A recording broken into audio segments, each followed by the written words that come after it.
जिंदाबाद। बीजेपी विधायकों को सताने लगा है हार का डर। अब चुनाव में विकास की नहीं, राम राम की बात कर रहे हैं विधायक। जी हां, अमेठी में एक विधानसभा क्षेत्र है तिलोई, जहां के विधायक है मैंकेश्वर शरण सिंह। वो इतने डरे हुए हैं कि जनता के बीच जा रहे हैं तो राम राम चिल्ला रहे हैं। कह रहे हैं 500 साल बाद सपना पूरा होने जा रहा है, वोट दे दो भैया, वोट दे दो। अगर किसी दूसरे की सरकार आ गई तो आप समझिए राम मंदिर नहीं बनेगा। दूसरी सरकार कानून पास करके राम मंदिर को रोक देगी। वाह विधायक जी वाह, आपके दिमागी हालत को सलाम है, आपकी समझदारी को सलाम है। जरा आप सुन लीजिए पहले विधायक जी की जुबानी कि किस तरह से भगवान राम के मंदिर पर वोट मांग रहे हैं। जितने जने यहाँ बैठे हो सकते, कहूँ के 15 पीढ़ी, कहूँ के 16 पीढ़ी, कहूँ के 17 पीढ़ी बीत गए हुए। इतना 500 साल का सपना हम लोग का आज पूरा होने जा रहा है। अब इस बीच आ गया चुनाव। अब चुनाव में प्रधान जी आप बताओ, ये जितनी पार्टी हैं, चाहे कांग्रेस होए, चाहे समाजवादी पार्टी होए और चाहे बसपा होए, अगर इनके सरकार बन गई कोनो तरह से तो कहाँ मंदिर बन पाई? पहली बात तो सरकार ही ना बन पाई। नहीं, अगर बन गए तो वह ठीक है, ना बन पाए।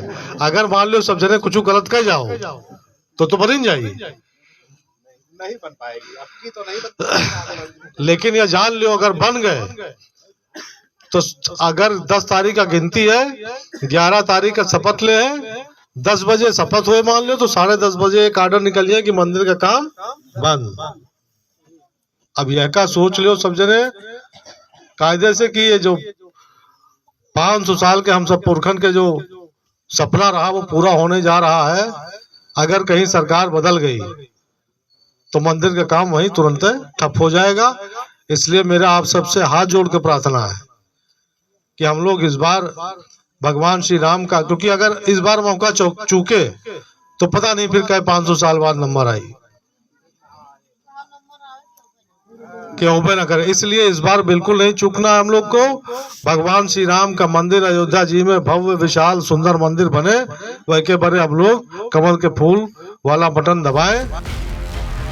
तो देखा आपने, बात प्रधान जी से भी की, बात जनता से भी की।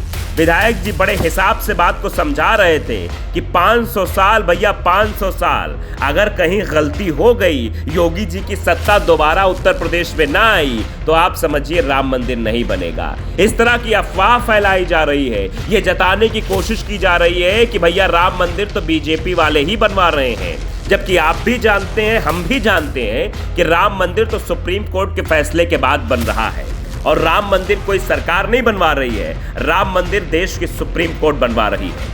लेकिन फिर भी ये राम के नाम पर वोट मांगना चाहते हैं। ऐसा क्यों कर रहे हैं आप जानते हैं। इनके पास विकास गिनाने के नाम पर कुछ भी नहीं है। अगर विकास की रूपरेखा पे उत्तर प्रदेश का चुनाव भारतीय जनता पार्टी लड़ रही होती तो ये भारतीय जनता पार्टी के विधायक इस तरह की बातें तो ना कर रहे होते, इस तरह का भ्रम ना फैला रहे होते। ये भ्रामक चीजें फैलाई जा रही हैं इसलिए क्योंकि चुनाव जीतना है राम के नाम पर, चुनाव जीतना है धर्म के नाम पर, चुनाव जीतना है राष्ट्रवाद के नाम पर।